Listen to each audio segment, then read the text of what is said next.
Okay, honestly, many comic fans, including myself, have become very interested in this comic because Scarlet Witch is involved. I think those of you watching right now will feel the same way. Since this comic is set within the TVA, you can see the craziest things and characters at any time. Moreover, it is directly connected not only to the Sony Marvel Universe, MCU, but also to the comic book universe. The comic even starts with Spider-Gwen, aka Ghost Spider.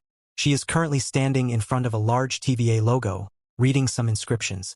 She ended up here because of the chaos that happened in her universe related to OB, so she came to hide.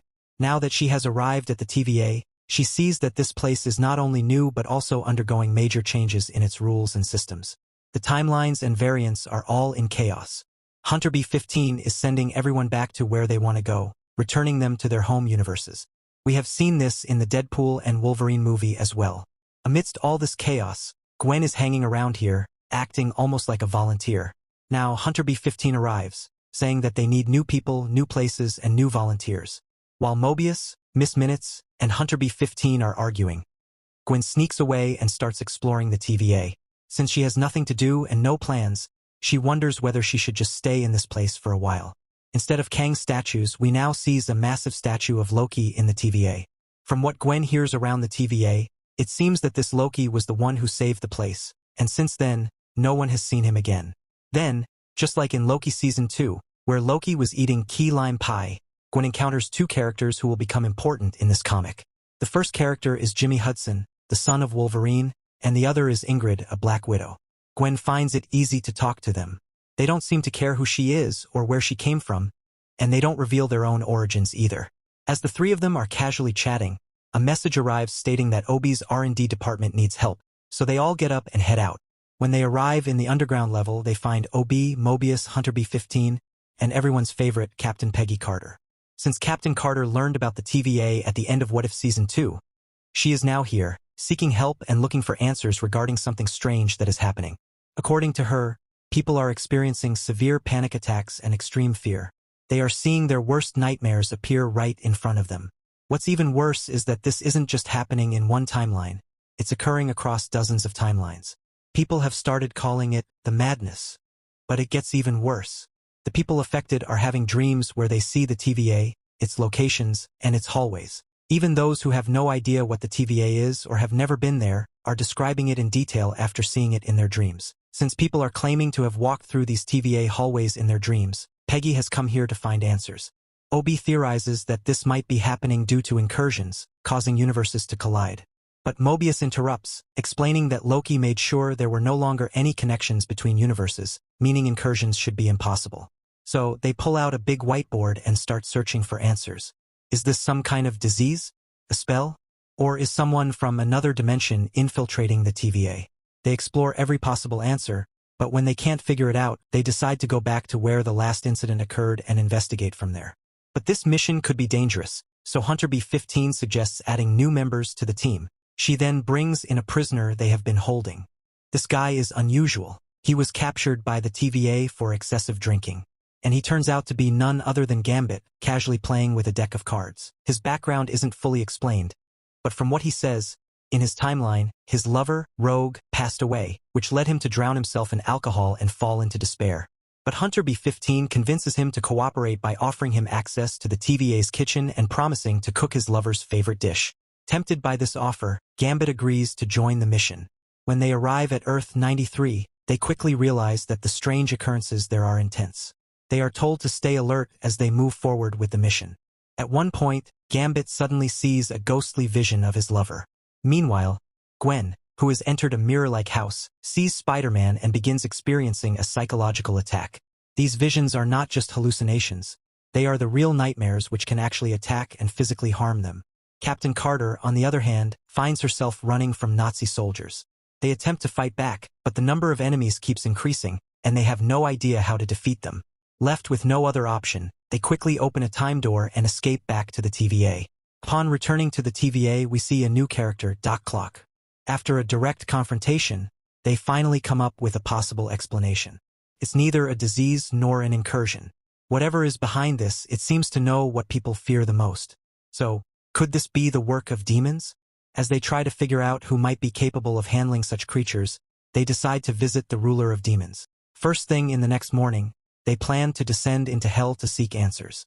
However, as Doc Clock suggested, they need to rest before heading to hell.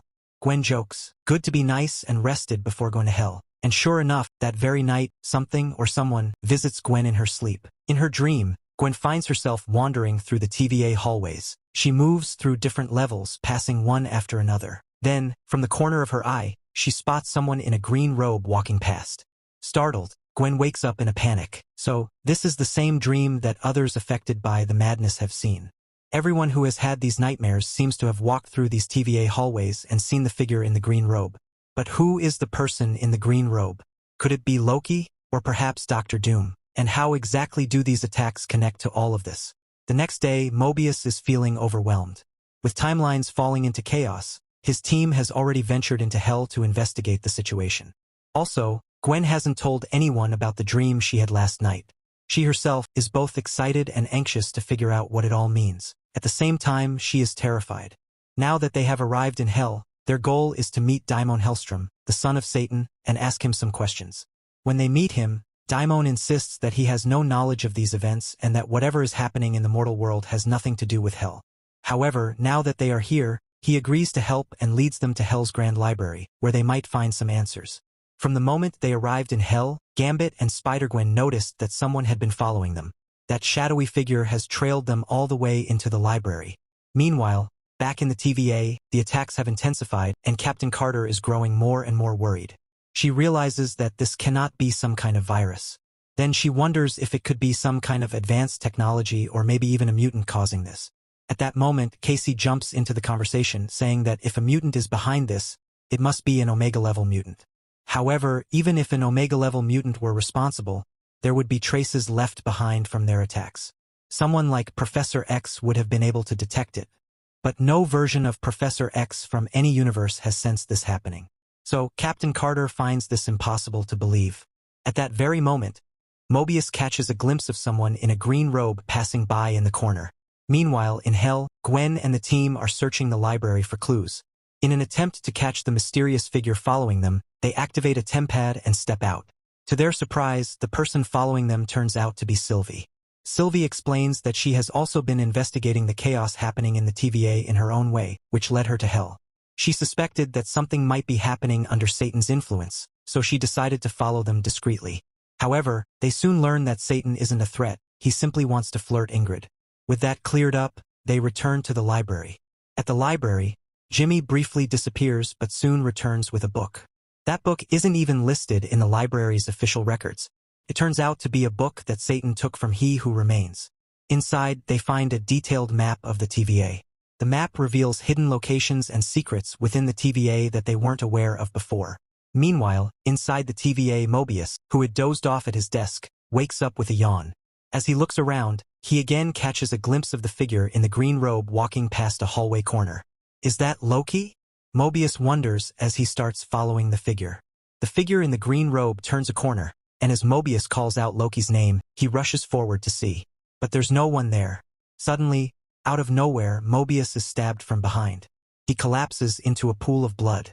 By the time Spider-Gwen and the others return from Hell, Mobius is already lying on a hospital bed inside the TVA. Fortunately, his life is no longer in danger. However, something strange is going on. The knife that stabbed Mobius is made of an unknown material, something even the TVA has no record of. Even inside the TVA, someone managed to attack Mobius. So, to find out who, they head to the crime scene to investigate. However, the CCTV footage has been destroyed. Whoever behind this is heading toward OB's underground R&D facility, so the team rushes there as well. But before they can reach their destination, TVA officers intercept them. Hunter B-15 arrives and reveals that a knife is missing from Jimmy's bag. Upon further inspection, they find that the knife's shape and markings match the wound on Mobius. As a result, they attempt to arrest Jimmy. The situation becomes tense, but Hunter B-15 decides to place Jimmy in a holding cell until further investigation is done. Once they arrive at OB's RNA department, they discuss the situation, trying to find answers. If they want to prove Jimmy's innocence, they need to find the real culprit. There is only one entrance and exit to RNA, and OB insists that he hasn't seen anyone come in or leave. This leaves only one possibility. The assassin must be hiding in one of the secret rooms that even the TVA isn't aware of, as shown on the newly discovered map. Fortunately, Gwen knows how to navigate those hidden locations because of the dreams she has been having. The hallways she sees in her dreams are identical to the real TVA ones, making her believe that someone is guiding her.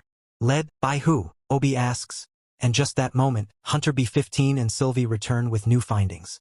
Sylvie uses her powers to look into Mobius's memories. When she sees the green-robed figure Mobius saw, she instinctively mutters, "Loki!" Their investigation reveals that the weapon used to stab Mobius is a reality shard, fragments of a shattered reality stone.